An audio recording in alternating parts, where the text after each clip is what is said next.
तो बातों बातों सुनकर एक बार अरुणाचल से जोरहाट आसाम में पहुंच गई।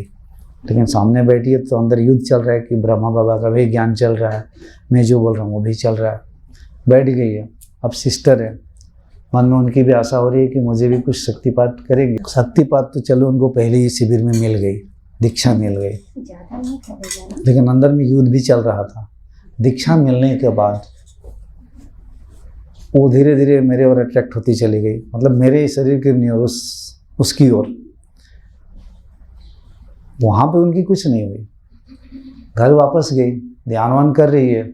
आफ्टर 9 months लेटर, 9 महीना बाद, हम तब अहमदाबाद के शिविर में थे और वहाँ पे रात को सुबह 4 बजे उठ के ध्यान कर रही है। तो पूरा जैसे हो रहा है ना कुछ लोगों का, ऐसे होने लग गया। अब उसको लगा कोई भूत घुस गया, कभी तो हुई नहीं थी वैसी।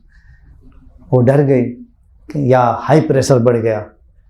अब मुझे फ़ोन कर रही है, मैं शिविर में रहता हूँ तो मोबाइल साइलेंट रहता है। तो फिर कोई मिला नहीं तो अपने बेटे को फ़ोन की, मेरे भांजा का। तो उसको ये सब पता है, वो भी दीक्षित हुआ, उसको भी अनुभूतियों से गुजरा हुआ है। उसने बताया आप गुरुजी के पास गए थे ना, वो गुरुजी कहते हैं आपको शक्तिपात किए थे ना, उसी का परिणाम है। लेकिन आफ्टर 9 months लेटर घर पे अकेली थी। तो यहीं पे कई लोग हैं जो शक्तिपात दीक्षा के बाद, कुछ लोग पहले ही, कुछ लोगों के कुछ यहीं से बैठे रहने से स्टार्ट हो जाता है। लेकिन मेरे छोटे भाई, उनकी पत्नी, मान लीजिए मेरे पापा, माताजी तो थोड़ा बहुत मानती है। ये लोग सब मेरे ज्ञान के विपरीत हैं। मतलब ये पथभ्रष्ट हो गया है, पागल भी हो गया, दूसरे को भी पागल कर रहा है, इस दृष्टिकोण से मुझे देखते हैं।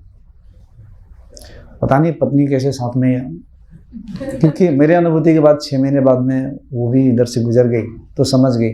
शुरू में तो उनको भी लग रहा था कि वो भी ब्राह्मण फैमिली से, आपको पता ही है, जो ब्राह्मण फैमिली से धर्मों को, शास्त्रों को, विष्णु को या शिव को इतने पकड़े हुए रहते हैं, उनके बारे में कुछ भी बोल दिया जाए कम लड़ने मरने के लिए तैयार हो जाएंगे।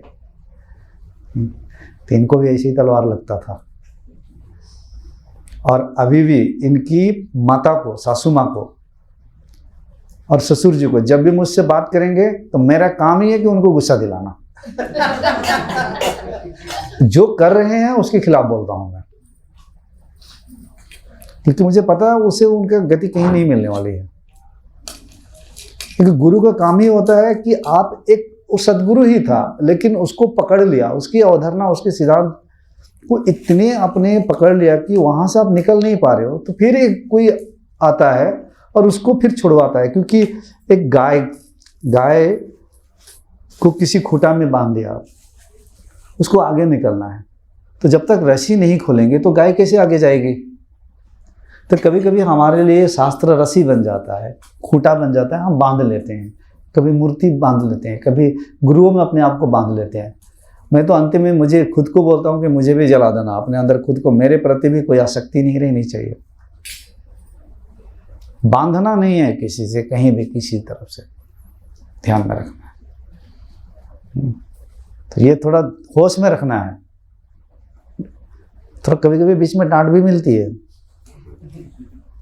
पहले तो भगाता हूँ। तो अभी आप लोगों ने मेरी पूरी वीडियो देखते तो पता चलता।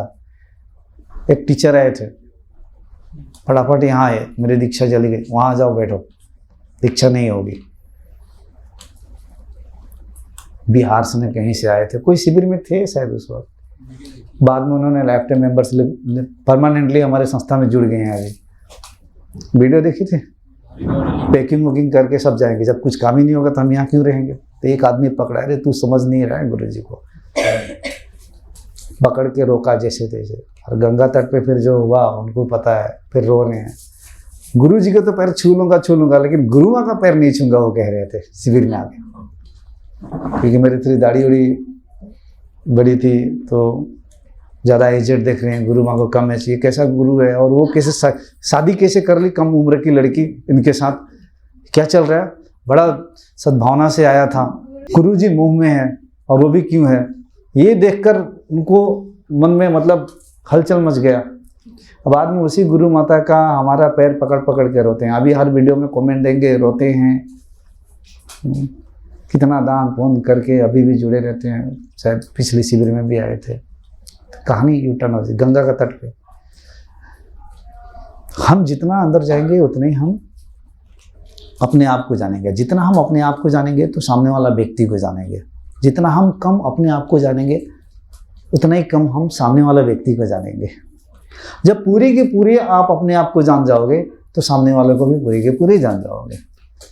तो दूसरे को जानना नहीं है, स्वयं को जानना है। ठीक है, तो इस बात को सभी के सभी ध्यान रखना है। गुरु मात्र एक सहायक होता है, चलना आपको है, भीतर उतरना आपको है। हर्षित, विवेक, जैसे मैंने बुलाया, आपका नाम हर्षित है, विवेक आपका नाम है, नाम बहुत प्यारा है दोनों का।